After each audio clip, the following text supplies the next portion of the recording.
है ना। Refractive index हमने स्टडी किया था कल, जिसमें हमने रिलेटिव रिफ्रैक्टिव इंडेक्स देखा था और एब्सोल्यूट रिफ्रैक्टिव इंडेक्स देखा था। ठीक है, तो देखो जैसे हम एक फॉर्मूला और आपको बताते हैं कि जैसे आपने लिखा refractive index of medium 2 with respect to medium 1, तो इसको आप लिखोगे n2/n1। ठीक है, n2/n1 हाँ, और equals to इजिकल टू ये sin हो i by जाएगा sin r, sin i sin by i by sin sin r। r, okay, और एक फॉर्मूला और v1 by इसमें ऐड हो v2। जाएगा v1/v2। ठीक है, तो इसमें हम ये v2 टर्म लेते हैं कि because this refractive index of medium 2 with respect to 1 is equal to क्या होता है v1/v2 होता है। v2 ठीक है, अब ये जो v होता है, ये जो दे रखे है स्पीड ऑफ लाइट, velocity। हाँ स्पीड ऑफ लाइट बोलेंगे अपन यहाँ पर। ठीक है, तो ये जो स्पीड ऑफ लाइट दे रखी है आपको मीडियम 1 में और मीडियम 2 में, v1 क्या है, speed of light, speed of light, speed of light in medium 1, speed of light in medium 1। 1 ऐसे ये जो v2 है, v2 क्या है, speed of light in medium, यहाँ पर है ये इन मीडियम 2। ठीक है, speed of light in medium 2। अब देखो जो स्पीड ऑफ लाइट है उसका फॉर्मूला होता है v, ध्यान से देखना, v is equal to nu and lambda. ठीक है, ये स्पीड ऑफ लाइट का फॉर्मूला है, यानी स्पीड जो है उसकी, उसका फॉर्मूला होता है v is equal to nu sir, lambda. ठीक है, सर म्यू और किसको वो करता है? सर ये ये म्यू देखो लैम्डा क्या होता है? आपने ऑलरेडी स्टडी किया हुआ है कि जो लाइट होती है वो क्या होती है, इलेक्ट्रोमैग्नेटिक वेव होती है। तो वेव वेव की होती जो है स्पीड है, वेव की स्पीड का, कोई भी वेव हो, उस वेव की कॉलम। स्पीड का जो फॉर्मूला है वो होता है v equal to nu lambda. ठीक है, इसको बोलते हैं न्यू, और न्यू का मतलब होता है फ्रीक्वेंसी, न्यू का मतलब होता है फ्रीक्वेंसी। ठीक है, तो मान लो कोई भी लाइट रे है और वो लाइट रे जो है अलग अलग, मान लो अलग अलग कलर, कोई सी भी लाइट रे है वो ट्रेवल कर रही है, तो लाइट रे जब ट्रेवल कर रही है तो उसकी जो फ्रीक्वेंसी होती है किसी भी मीडियम में वो सेम रहती है, फ्रीक्वेंसी चेंज नहीं होती। पर जो वेवलेंथ होती है, वेवलेंथ, वेवलेंथ जो होती है वो क्या होती है, चेंज होती है। जैसे एक मीडियम से दूसरे मीडियम में लाइट गई, ठीक है, तो उसकी फ्रीक्वेंसी पे कोई फर्क नहीं पड़ेगा, फ्रीक्वेंसी तो सेम रहेगी, पर वेवलेंथ जो हो जाएगी वो चेंज हो जाएगी। जैसे ये फॉर्मूला मैं यहाँ लगाऊं तो v1 इज इक्वल टू, मैं लिखूंगा तो v1 इज इक्वल टू क्या आ जाएगा, न्यू, और यहाँ क्या आ जाएगा λ1। समझ में आ रहा है, न्यू तो क्या है, उस लाइट रे की यस फ्रीक्वेंसी। सर। ठीक है, और λ1 क्या हो गया, उस लाइट रे की वेवलेंथ हो गई मीडियम 1 में। ठीक है, ऐसे ही नीचे लिखेंगे तो क्या लिखेंगे, न्यू λ2, तो इस न्यू से न्यू कैंसिल हो जाएगा, तो आपके पास एक फॉर्मूला और क्या जाएगा, λ1 डिवाइड बाय λ2। ठीक है, तो ये भी एक फॉर्मूला है जो आपको ध्यान रखना है। ठीक है, तो यस रिफ्रैक्टिव सर। इंडेक्स पूरे फॉर्मूले आपके पास क्या बन गए, यहाँ पर क्या जाएगा, ये λ1 डिवाइड बाय λ2। और ये ध्यान रखना है कि when the light ray travels from one medium to another medium, its frequency remain same but the wavelength changes, wavelength क्या होगी, चेंज होगी उसकी। तो इस तरह से ये फॉर्मूला बन जाएगा।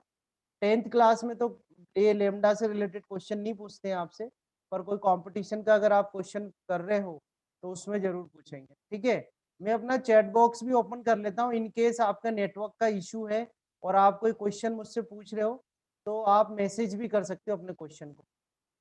ठीक है, तो चैट बॉक्स भी मैंने ओपन कर लिया। चलो यहाँ से रिलेटेड आपको ये देखो, क्वेश्चन गिवन है that light waves of wavelength 5895 एंगस्टन travels from vacuum to a medium of refractive index 1.5। तो ये जो मीडियम है इसको मैं n2 लिख दूं और इसका रिफ्रैक्टिव इंडेक्स दिया हुआ है आपको 1.5, तो यानी कि ये आपको एब्सोल्यूट रिफ्रैक्टिव इंडेक्स दिया हुआ है। ठीक है, so refractive index of medium is how much, n2, and this n2 is equal to 1.5। Now n1, vacuum या एयर जो है उसका रिफ्रैक्टिव इंडेक्स कितना होता है, 1 होता है, आपको पता ही है। वैक्यूम या एयर का जो रिफ्रैक्टिव इंडेक्स हो कितना होता है, 1 होता है। ना if I want to write that n21, n21 means क्या होगा, refractive index of medium 2 with respect to medium 1। ठीक है, refractive index of medium 2 with respect to medium 1, ये क्या हो जाएगा, इज इक्वल टू n2/n1। ठीक है, and this n2/n1 is equal to how much, sin i by sin r। Okay, and it is equal to how much, v1/v2, and it is equal to how much, λ1 is equal to λ1 divide by λ2। ठीक है, तो ये formula है हमारे पास, formula आता है हमको। हमने क्या करा कि इसमें मीडियम जो है, मीडियम का रिफ्रैक्टिव इंडेक्स आपको दे रखा है 1.5, तो ये एब्सोल्यूट रिफ्रैक्टिव इंडेक्स आपको गिवन है, तो एब्सोल्यूट रिफ्रैक्टिव इंडेक्स हो गया आपका 1.5। ठीक है, एयर या वैक्यूम जो है, एयर या वैक्यूम का रिफ्रैक्टिव इंडेक्स हमें मालूम है कितना होता है, 1 होता है। तो यहाँ से देखो आपको 1.5 वैल्यूज वाटर का होता है ना, क्या, रेफरेंस से मतलब एयर या डिफरेंस ही। वैक्यूम का जो रिफ्रैक्टिव इंडेक्स है वो 1 होता है, मैंने ऑलरेडी बता रखा है आपको। ठीक है, तो सर यहाँ से आप वाटर का देखो, क्या होता आपसे है? आपसे क्वेश्चन में पूछा है कि व्हाट, पहले तो आपको बताना है find the velocity of light and wavelength in a medium. Okay, तो आप देखो हम ये लिख सकते हैं कि भाई n2 divide by n1 is equal to कितना आ जाएगा, v1 बाय v2। आपसे पूछा है कि v2 कितना होगा, v2 मींस मीडियम में कितनी स्पीड होगी, तो v2 is equal to how much, v2 is equal to क्या फॉर्मूला बन जाएगा आपका, v1 into n1 upon n2, ये फॉर्मूला बन जाएगा। n1/n2। ठीक है, v1 जो है यहाँ पर, v1 is what, v1 is a speed of light, speed of light in vacuum और एयर। हाँ पहला वाला सर, मीडियम जो क्या है, वैक्यूम 3 या into एयर है, 10⁸ ये आ जाएगा 3 3 into ten into is to 10 power raised to 8 आ power जाएगा। 8. ठीक है, n1 की वैल्यू कितनी है, 1 है, और n2 की वैल्यू गिवन है, n2 इज हाउ मच, 1.5। इसको हटाते हैं 10 हो जाएगा, ये 5 टाइम्स कैंसिल हो जाएगा, और ये 5 टू 10 हो जाएगा। तो यहाँ से आपके पास आ जाएगा 2 into ten is to 2 power into 8 10⁸ metre upon second. ठीक है बेटा, मीटर ये अपॉन आपको सेकेंड। तरीका बता रहा हूँ जिससे इसके सारे क्वेश्चंस बन जाएंगे। आपको इस मेथड पे स्टिक रहना है, आप कंफ्यूज नहीं होगे इससे। ठीक है, अब देखो, ये तो बात हो गई, आपने क्या निकाल लिया, v2 आ गया, v2 मतलब स्पीड ऑफ लाइट आ गई आपकी मीडियम में, इस 2 मीडियम में। अब ये कह रहे हैं वेवलेंथ, तो आपको v1 v2 पता है, और इधर से ये रिलेशन ले लो आप, v1 upon v2 is equal to क्या हो जाएगा, λ1 upon λ2। Now he is asking about sir wavelength. अपन ऐसा भी तो कर सकते थे, अभी पहले ये देख लो, पहले 1 मिनट ये देख लो, फिर डिस्कस कर लेंगे, 1 सेकंड बस है ना।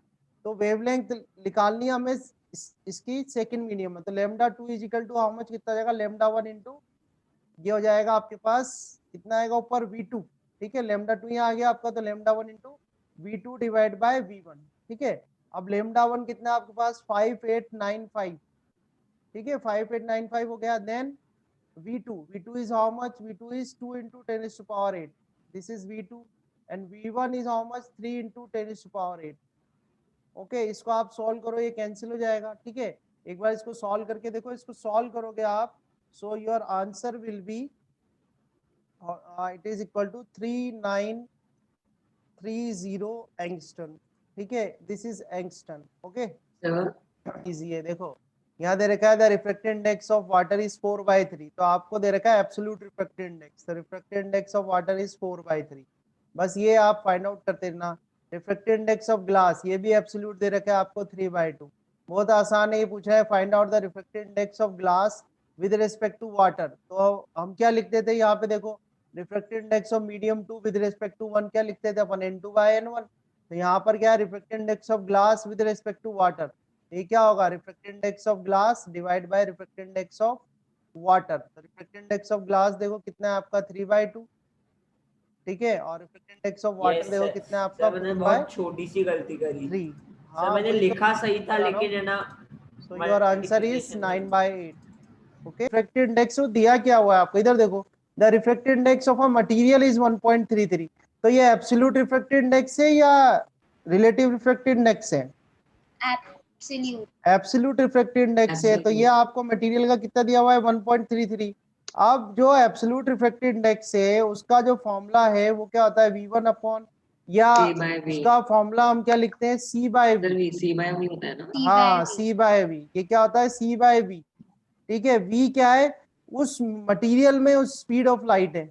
ठीक है, तो आपसे v पूछा है उसने, तो v इज इक्वल टू कितना आ जाएगा, c v और डिवाइड n को बाय एक्सचेंज कर देंगे। Refractive index of material. c कितना है आपके पास, 3 इंटू 10⁸ है। ठीक है, Yes, और sir. रिफ्रैक्टिव c इंडेक्स क्या कितना दिया हुआ है रिप्रेजेंट? मटेरियल का, 1.33 दिया हुआ है। तो आप जब इसको डिवाइड करोगे, so it comes 3 out to into be 10 raised to the 10 upon 2.25। इसको मत टच करना, उसको ऐसे रहने देना, 2.25 इंटू 10⁸ मीटर अपॉन सेकेंड। आया समझ में। ये सर। देखो इधर, इसमें दे रखा है the angle of incidence in air for a ray of light is 60 degree. So आपको इंसिडेंट एंगल दिया हुआ है, incident angle is how much, 60 degree. और लाइट रे जा कैसे रही है, फर्स्ट मीडियम सेकंड मीडियम। ठीक है, फर्स्ट मीडियम उसका एयर है, और सेकंड मीडियम जो है वो क्या है, वाटर है। तो ये ऐसे आप डायग्राम बना लिया करो, तो उससे एक आइडिया रहता है किसके लिए आप क्या यूज कर रहे हो, ठीक है। आपसे पूछा है कि रिफ्रैक्शन एंगल क्या होगा, ये फाइंड आउट करना है, ठीक है।